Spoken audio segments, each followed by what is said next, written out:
ನಮಸ್ಕಾರ. ನಾನಿವತ್ತು ಅಲಸಂದೆ ಬೀಜದ್ದು ಮಸಾಲೆ ಪಲ್ಯ ಮಾಡೋದನ್ನ ತೋರಿಸ್ತಾ ಇದ್ದೀನಿ. ಅಲಸಂದೆ ಕಾಯಿ ಇರುತ್ತಲ್ಲ, ಅದು ತುಂಬಾ ಬಲ್ತ್ ಹೋಗ್ಬಿಟ್ಟಿರುತ್ತಲ್ಲ, ಅದನ್ನ ಬಿಡಿಸ್ಬಿಟ್ಟು ಬೀಜನ ಹೊರಗೆ ತಕೊಂಡು ಚಿಕ್ಕ ಚಿಕ್ಕ ಬೀಜಗಳನ್ನ ಅಲಸಂದೆ ಬೀಜದ್ದು ಭಾಜಿ ಮಾಡೋದು ಹೇಗೆ ಅಂತ ತೋರಿಸ್ತಾ ಇದ್ದೀನಿ. ನಾನು ಇದಕ್ಕೆ ಒಂದು ಬಟ್ಲಷ್ಟು ಅಲಸಂದೆ ಬೀಜನ ತಗೊಂಡಿದ್ದೀನಿ. ಕಾಯಿಯಿಂದ ಬಿಡಿಸ್ಕೊಂಡಿರೋ ಬೀಜಗಳಿವು. ಒಂದು ಬಟ್ಲಷ್ಟು ತಗೊಂಡಿದ್ದೀನಿ. ಮತ್ತೆ 3 ಈರುಳ್ಳಿ ತಗೊಂಡಿದ್ದೀನಿ. 3 ಈರುಳ್ಳಿ ತಗೊಂಡಿದ್ದೀನಿ. ಆಮೇಲೆ 1 ಟೊಮೆಟೊ, ಮೀಡಿಯಂ ಸೈಜ್ ಟೊಮೆಟೊ ತಗೊಂಡಿದ್ದೀನಿ. 3 ಗರಿ ಕರಿಬೇವಿನ ಸೊಪ್ಪನ್ನು ತಗೊಂಡಿದ್ದೀನಿ. ಒಂದು 5-6 ಬೆಳ್ಳುಳ್ಳಿ ಬೀಜಗಳು ತಗೊಂಡಿದ್ದೀನಿ.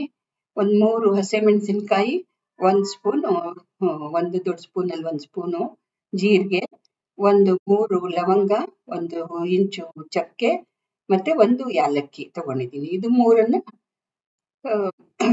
ಕಾಯಿನ ಬೀಜನ ಬೇಯಿಸ್ಬೇಕಾದ್ರೆ ಹಾಕೊಳ್ಬೇಕು. ಇದು ಬೀಜ ಚೆನ್ನಾಗಿ ತೊಳ್ಕೊಂಡ್ಬಿಟ್ಟು ಇದು ಕುಕ್ಕರ್ ಅಲ್ಲಿ ಇಟ್ಕೊತಾ ಇದ್ದೀನಿ. ಇದಕ್ಕೆ 2 ಲೋಟ ನೀರ್ ಹಾಕೋತೀನಿ ನಾನು. 2 ಲೋಟ ನೀರನ್ನ ಹಾಕ್ಬಿಟ್ಟು ಅದಕ್ಕೆ ಇದು ನೋಡಿ ಚಕ್ಕೆ, ಲವಂಗ, ಯಾಲಕ್ಕಿನ ಅದ್ರ ಜೊತೆಲೆ ಹಾಕ್ಬಿಟ್ಟು ಬೇಯಿಸ್ಬೇಕು ಕುಕ್ಕರ್ ಅಲ್ಲಿ. ಆಮೇಲೆ ಅದನ್ನ ಬೆಂದಾದ್ಮೇಲೆ ಅದನ್ನ ತೆಗೆದು ಎಸ್ಬಿಡ್ತೀನಿ. ಅದು ಬೇಕಾದ್ರೆ ಮಸಾಲೆಗೆ ಹಾಕೋಬಹುದು.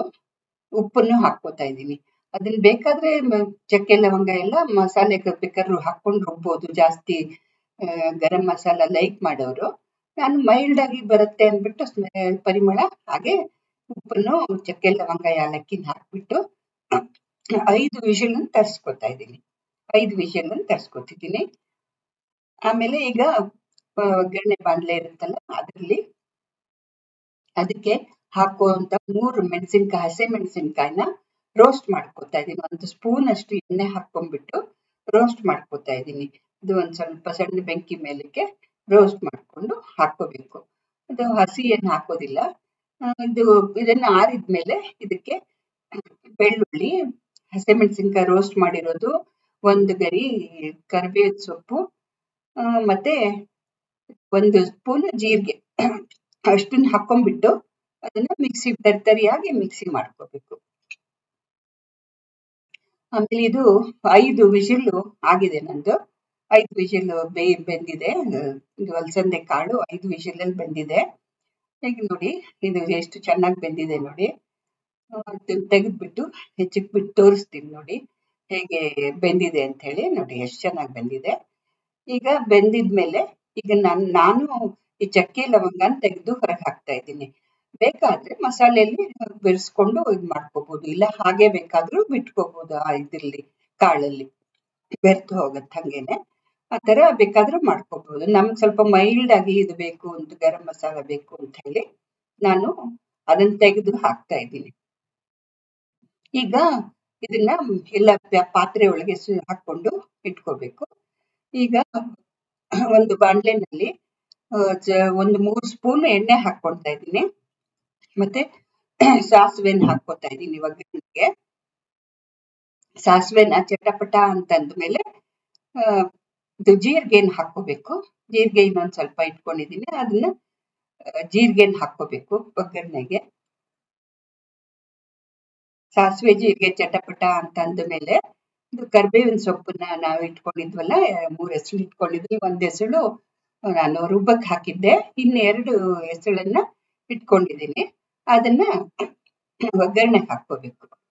ಈ ತರ ಕರಿಬೇವಿನ ಸೊಪ್ಪನ್ನ ಒಗ್ಗರಣೆಗೆ ಹಾಕೊಂಡ್ಬಿಟ್ಟು ನೋಡಿ ಈ ತರ ಒಗ್ಗರಣೆಗೆ ಹಾಕೊಂಡ್ಬಿಟ್ಟು ಅದನ್ನ ಮತ್ತೆ ಈರುಳ್ಳಿ ಕಟ್ ಮಾಡಿ ಇಟ್ಕೊಂಡಿದ್ದೀನಲ್ಲ, 3 ಈರುಳ್ಳಿ, ಅದನ್ನು ಒಗ್ಗರಣೆಗೆ ಹಾಕೋಬೇಕು.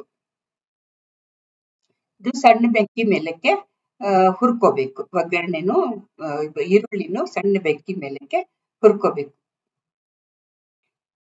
ಇದು ಇವಾಗ ಅರಿಶಿನ ಪುಡಿ 1 ಅರ್ಧ ಸ್ಪೂನು ಅರಿಶಿನ ಪುಡಿನ ಹಾಕೋತೀನಿ ನಾನು.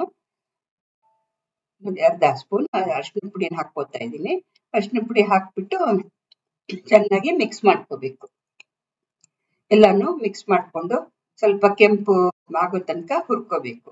ತುಂಬಾ ಕೆಂಪಾಗ್ಬೇಕು ಅಂತಿಲ್ಲ, ಈಗ ಟೊಮೆಟೊ ಕಟ್ ಮಾಡಿ ಇಟ್ಟಿದ್ನಲ್ಲ, ಸಣ್ಣಗೆ ಕಟ್ ಮಾಡಿ ಇಟ್ಟಿದ್ದೆ, ಒಂದು ಟೊಮೆಟೊ ತಗೊಂಡಿದ್ನಲ್ಲ ಅದನ್ನ ಸಣ್ಣಗೆ ಕಟ್ ಮಾಡಿ ಇಟ್ಟಿದ್ದು ಅದನ್ನ ಮಿಕ್ಸ್ ಮಾಡ್ಕೊತಾ ಇದ್ದೀನಿ. ಈಗ ನಾವು ಸ್ವಲ್ಪ ಉಪ್ಪು, ನಾನು ಕಾಳು ಬೇಯಬೇಕಾದ್ರೆ ಉಪ್ಪು ಹಾಕಿದ್ದೀನಿ. ಇವಾಗ ಇದು ಈರುಳ್ಳಿಗೆ ಎಷ್ಟು ಬೇಕಾಗುತ್ತೆ ಉಪ್ಪು ಅಷ್ಟನ್ನ ಹಾಕೊಂಡ್ಬಿಟ್ಟು ಟೊಮೆಟೊನು ಇದನ್ನು ಎಲ್ಲ ಮಿಕ್ಸ್ ಮಾಡ್ಕೋಬೇಕು. ಚೆನ್ನಾಗಿ ಮಿಕ್ಸ್ ಮಾಡ್ಕೊಂಡು ಸಣ್ಣ ಬೆಂಕಿ ಮೇಲಕ್ಕೆ ಇಟ್ಕೋಬೇಕು. ಈಗ ನಾನು ಒಂದು ಬೆಂದಿರೋ ಕಾಳಲ್ಲಿ 2 ಸ್ಪೂನ್ ಕಾಳನ್ನು ತಗೊಂಡ್ಬಿಟ್ಟು ಅದನ್ನ ನಾನು ಮ್ಯಾಶ್ ಮಾಡ್ಕೊತಾ ಇದ್ದೀನಿ. ಮ್ಯಾಶ್ ಮಾಡ್ಕೊಂಡು ಇಟ್ಕೋತಾ ಇದ್ದೀನಿ. ಇದು ನೋಡಿ, ಇದು ಬೇಕಾದ್ರೆ ನಾವು ಮಿಕ್ಸರ್ ಅಲ್ಲಿ ಹಸಿಮೆಣಸಿನ್ಕಾಯಿ ಹಾಕ್ತಿವಲ್ಲ ಅವಾಗ ಬೇಕಾದ್ರೂ ಬೆಂದಿದ್ರೆ ಆ ತರ ಹಾಕೊಂಡು ಅದನ್ನ ಮಿಕ್ಸ್ ಮಾಡ್ಕೋಬಹುದು. ಇಲ್ಲ ಅಂತಂದ್ರೆ ಸಪರೇಟ್ ಆಗಿ ಬೇಕಿದ್ರೆ ಮಿಕ್ಸ್ ಮಾಡ್ಕೋಬಹುದು. ಈಗ ನಾನು ಇದು ಹುರಿದಿರೋ ಈರುಳ್ಳಿಗೆ 1 ಸ್ಪೂನ್ ಅಷ್ಟು ಮೆಣಸಿನ ಪುಡಿ ಹಾಕಿದ್ದೀನಿ, ಒಂದು ಅರ್ಧ ಸ್ಪೂನು ಕೊತ್ತಂಬರಿ ಧನಿಯಾ ಪುಡಿ ಹಾಕಿದ್ದೀನಿ. ಬೇಕಾದ್ರೆ ಜಾಸ್ತಿ ಖಾರ ಬೇಕಂತ ಹೇಳೋರು ಜಾಸ್ತಿ ಮೆಣಸಿನ ಪುಡಿನೂ ಹಾಕೋಬಹುದು, ಮತ್ತೆ ಹುರಿದಿರೋ ಜೀರಿಗೆ ಪುಡಿನೂ ಹಾಕೋಬಹುದು, ಮತ್ತೆ ಗರಂ ಮಸಾಲಾ ಪೌಡರ್ ಬೇಕಾದ್ರೂ ಹಾಕೋಬಹುದು. ನಾನು ಬರೀ ಧನಿಯಾ ಪುಡಿ ಕೊತ್ತಂಬರಿ ಪುಡಿ ಹಾಕಿದ್ದೀನಿ, ಮತ್ತೆ ಮೆಣಸಿನ ಪುಡಿ ಹಾಕಿದ್ದೀನಿ. ಮತ್ತೆ ಇವಾಗ ಬೆಂದಿರೋ ಕಾಳನ್ನ ಹಾಕಿದ್ದೀನಿ, ಮತ್ತೆ ಮ್ಯಾಶ್ ಮಾಡಿ ಇಟ್ಕೊಂಡಿರೋ ಕಾಳುಗಳು ಮಸಾಲೆನು ಹಾಕೊಂಡಿದ್ದೀನಿ. ಆಮೇಲೆ ಇದನ್ನೆಲ್ಲ ಮಿಕ್ಸ್ ಮಾಡ್ಕೋಬೇಕು, ಚೆನ್ನಾಗಿ ಮಿಕ್ಸ್ ಮಾಡ್ಕೋಬೇಕು. ನಮ್ಗೆ ಎಷ್ಟು ನೀರು ಬೇಕು ನೋಡ್ಕೊಂಡು, ನಮ್ಗೆ ಎಷ್ಟು ಕನ್ಸಿಸ್ಟೆನ್ಸಿ ನೋಡ್ಕೊಂಡ್ಬಿಟ್ಟು ಅಷ್ಟು ನೀರನ್ನ ಹಾಕೊಂಡು ಎಲ್ಲ ಮಿಕ್ಸ್ ಮಾಡ್ಕೋಬೇಕು. ಈ ತರ ಚೆನ್ನಾಗಿ ಈಗ ಮ್ಯಾಶ್ ಮಾಡ್ಕೊಳ್ಳೋದು ಒಂಥರ ಸ್ವಲ್ಪ ಮಂದ ಬರ್ಲಿ ಅಂತ ಹೇಳಿ ಮ್ಯಾಶ್ ಮಾಡ್ಕೊಳ್ಳೋದು. ಅದನ್ನ ಮಿಕ್ಸರ್ ಅಲ್ಲಿ ಹಸಿಮೆಣಸಿನ್ಕಾಯಿನ ಹಾಕ್ಬೇಕಾದ್ರೆ ಮಿಕ್ಸಿ ಮಾಡ್ಕೋಬೇಕಾದ್ರೆ 1-2 ಸ್ಪೂನ್ ಹಾಕ್ಬಿಟ್ಬೇಕಾದ್ರು ಆ ತರ ಅದ್ರ ಜೊತೆಲಿ ಮಿಕ್ಸಿ ಮಾಡ್ಕೊಂಡ್ರು ಆಗುತ್ತೆ. ನಂದು ಕಾಳುಗಳು ಇನ್ನು ಬೆಂದಿರ್ಲಿಲ್ಲ ಅಲ್ಲ, ಅದಕ್ಕೋಸ್ಕರ ನಾನು ಸಪ್ರೇಟ್ ಆಗಿ ಮ್ಯಾಶ್ ಮಾಡ್ಕೊಂಡಿದ್ದೀನಿ. ಆಮೇಲೆ ಇವಾಗ ಹಸಿಮೆಣಸಿನ್ಕಾಯಿನ ಮಿಕ್ಸಿಗೆ ಹಾಕೊಂಡಿದ್ವಲ್ಲ ಅದನ್ನ ಹಾಕೊಂಡಿದ್ದೀನಿ. ಬೇಕಾದ್ರೆ ಈರುಳ್ಳಿ ಜೊತೆಲಿ ಅದನ್ನ ರೋಸ್ಟ್ ಮಾಡ್ಕೊಳ್ಳಬಹುದು. ಆ ತರ ಬೇಕು ಅಂತನೋರು ಆ ತರ ಮಾಡ್ಕೋಬಹುದು. ಈರುಳ್ಳಿ ರೋಸ್ಟ್ ಮಾಡ್ತೀವಲ್ಲ ನಾವು, ಆಗ್ಲೇನೆ ಅದನ್ನು ಬೇಕಾದ್ರೆ ರೋಸ್ಟ್ ಮಾಡ್ಕೋಬಹುದು. ನಾನಿವಾಗ ಲಾಸ್ಟಿಗೆ ಹಾಕ್ತಾ ಇದ್ದೀನಿ. ಎಲ್ಲ ಮಿಕ್ಸ್ ಆಗಿ ಚೆನ್ನಾಗಿ ಕುದಿ ಬರ್ಬೇಕು, ಆ ತರ ಮಿಕ್ಸ್ ಮಾಡ್ಕೊತಾ ಇದ್ದೀನಿ. ಸಣ್ಣ ಬೆಂಕಿ ಮೇಲಕ್ಕೆ ಕುದಿಸ್ಕೋಬೇಕು, ಮುಚ್ಚಳ ಮುಚ್ಚಿಬಿಟ್ಟು ಕುದಿಸ್ಬೇಕು. ನೋಡಿ, ಇವಾಗ ನಮ್ದು ಮಸಾಲೆ ಪಲ್ಯ ರೆಡಿ ಆಯ್ತು. ಈ ತರ ನೋಡಿ ಚೆನ್ನಾಗಿ ಎಲ್ಲ ಮಿಕ್ಸ್ ಆಗ್ಬಿಟ್ಟಿದೆ, ಚೆನ್ನಾಗಿ ಬಂದಿದೆ. ಈಗ ಇದು ಖಾರ ಜಾಸ್ತಿ ಬೇಕನ್ನೋರು ಸ್ವಲ್ಪ ಹೆಚ್ಚು ಹಸಿಮೆಣಸಿನ್ಕಾಯಿ ಹೆಚ್ಚು ಮೆಣಸಿನ ಪುಡಿ ಹಾಕೊಂಡು ಮಾಡ್ಕೋಬಹುದು. ಇದನ್ನ ಚಪಾತಿಗಾಗ್ಲಿ ಪರೋಟಗಾಗ್ಲಿ ಯಾವ್ದಕ್ ಬೇಕಾದ್ರೂ ಯೂಸ್ ಮಾಡಬಹುದು, ಬೇಕಾದ್ರೆ ಅನ್ನಕ್ಕೂ ಯೂಸ್ ಮಾಡ್ಕೋಬಹುದು.